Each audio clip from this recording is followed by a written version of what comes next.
students, my friends. This topic is regarding the pectoral region. As per the exam point of view, we will deal with the main topic related with the pectoral region. So we can see here we have the four muscles that is known as the pectoralis major muscles. This is known as pectoralis minor muscles, while this is below the clavicle subclavius, and this is known as the serratus anterior muscle. These all are the dissection of the pectoralis major muscle, and deep to the pectoralis major we have the pectoralis minor, and we can see here this is known as the serratus anterior muscle. Now we will see the origin, insertion, nerve supply and action of all the muscles. So if you see, this is pectoralis major. We have mostly two head. We have the clavicular head, sternocostal head.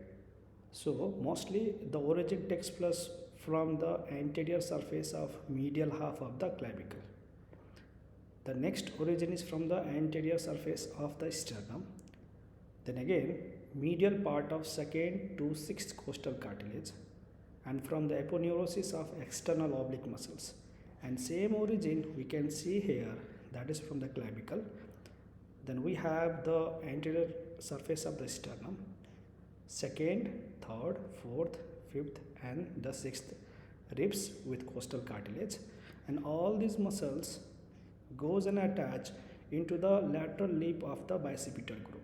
So this is attached in the lateral lip of the bicipital group, also known as intertubercular sulcus, and it is attached in the form of bilaminar tendon, and it is also forming the anterior axillary fold. We can see in the humerus we have the medial lip, we have the lateral lip, and this is known as the intertubercular sulcus. So this muscle is attached to the lateral lip of the bicipital group. So we should know the mnemonics laid between two major. So laterally pectoralis major, medially the teres major, and in the bicipital group we have the latissimus dorsi. Now we have the nerve supply. Mostly it is supplied by medial pectoral nerve, which is a branch from the medial cord of the brachial plexus. Then we have the lateral pectoral nerve, which is a branch from lateral cord of the brachial plexus. Now if you see the action, the actions are medial rotation, adduction and flexion near the shoulder joint. So clavicular head helps at the flexion at the shoulder joint. Sternocostal helps in extension to bring the flexed humerus to the side as in the climbing, and it also helps during time of the inspiration, or we can say the accessory muscles of inspiration. We can see in this diagrammatic representation here. So it helps in flexion, while in the second one it helps in the adduction, while in third one we can see here that it helps in medial rotation.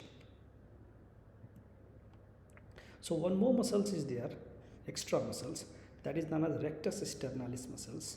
So the variation of the muscles takes place in different individual. So this is one extra muscles what we can see, occasionally we will see it is present, and it is disposed longitudinally along the side of the sternum in front of the pectoralis major. So can you see here, this is pectoralis major, this is also pectoralis major.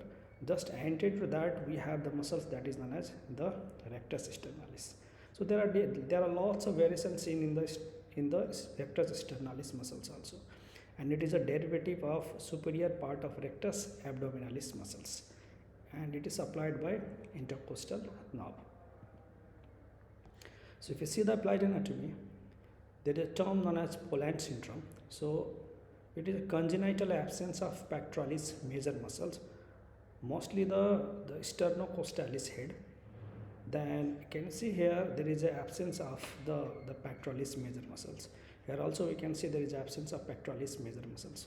So this condition is known as the Poland syndrome. Now this pectoralis major is well developed in the tree climbers, and it is also known as climbers muscle. The second muscle is known as pectoralis minor. So we will see the origin, insertion of pectoralis minor. So if you count the ribs, this is first rib, This is second rib, third, fourth, and the fifth rib. So we can see here the origin is from third, fourth, and the fifth ribs, that is near the costal cartilage. Then all these muscles goes and attach to the medial border and upper surface of coracoid process. So we can say it is attached to the coracoid process. Now it is a key muscles which divides the axillary artery into three parts, that is first part, second part, and third part, and from all those parts the branches will be arising. We have the nerve supply, that is known as medial pectoral nerve, that is again from the medial cord of the brachial plexus. Next is lateral pectoral nerve, it is arising from the lateral cord of the brachial plexus. Then what is the action here? It helps to assist the serratus anterior to protract the scapula for punching action. It helps to depress the point of shoulder, and it also acts as a accessory muscles of respiration. And we can see here the diagrammatic representation, or we can say the animated action of the pectoralis minor muscle. Now we have the next muscles, that is known as subclavius. We can see here below the clavicle. So if this is the first rib and this is junction between costal cartilage and the first rib, so the muscles get originated from the first rib near the costal chondral junction, or we can say near the costochondral junction, and it is inserted into the below the clavicle, that is in the subclavian groove, or we can say groove on the middle 1/3 of inferior surface of the clavicle. Nerve supply is, that is known as nerve to subclavius, that is arising from the upper trunk of the brachial plexus. And action, it helps to stabilize the clavicle by pulling it downwards and medially during the shoulder movement. Now we have the muscles known as serratus anterior. So if you see, basically this is known as the ribs, and this is known as the scapula. This is known as the medial border of the scapula, and this is known as the outer surface of the ribs. Now we can see same thing here. This is first rib, second, third, fourth, fifth, sixth, seventh, and eighth. It means the muscles fibers is getting originated from the upper 8 ribs, right? So the first digitation, if you see here, and here we have second digitation, and we have again the lower 5 digitation. It is inserted into the scapula. It means the origin is from the upper 8 ribs by the 8 fleshy digitation, and this all the muscles goes and attached to the costal surface of the scapula along its medial border. So finally we can say the origin is from the upper 8 ribs, insertion is in the medial border of the scapula. Nerve supply is known as long thoracic nerve, also known as nerve to serratus anterior. Other name is nerve of Bell. What is the action? It helps in protraction, or we can say protracts the scapula around the chest wall in punching and pushing movement.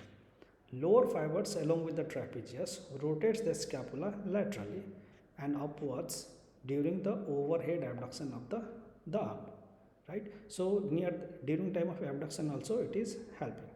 We can see here this all is known as the serratus anterior, the 8 digitation of the serratus anterior, and it is inserted into the medial border of the scapula.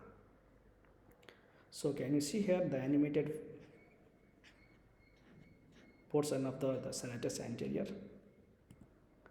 Now if the long thoracic nerve is damaged, or the nerve of Bell is damaged, so there is a term known as winging of scapula takes place, in which the medial border becomes more prominent, in which the serratus anterior muscles is getting paralyzed. Now the serratus anterior is well developed in the boxer, that's why it is also known as boxer muscles. Now we have one more term that should be studied in the pectoral region, that is clavipectoral fascia. So if this is pectoralis minor muscles, so now deep to the pectoralis major we have the fascia, that is known as the clavipectoral fascia. So what is this clavipectoral fascia? It is a strong fascial sheet deep to the clavicular head of pectoralis major muscle, filling the space between the clavicle and pectoralis minor muscles. So above we can see this is known as the clavicle, this is known as the pectoralis minor. So here also can you see the fascia, this is known as clavipectoral fascia. So there must be lateral extension and there must be medial extension, or we can say there must be lateral attachment and there must be medial attachment. So medially it is attached to the first rib, to the costoclavicular ligament, to the external intercostal membrane of the upper two intercostal space over here, and laterally if you see here it is attached to the coracoid process and to the ligament that is known as the coracoclavicular ligament. So there must be some structure which is piercing the clavipectoral fascia.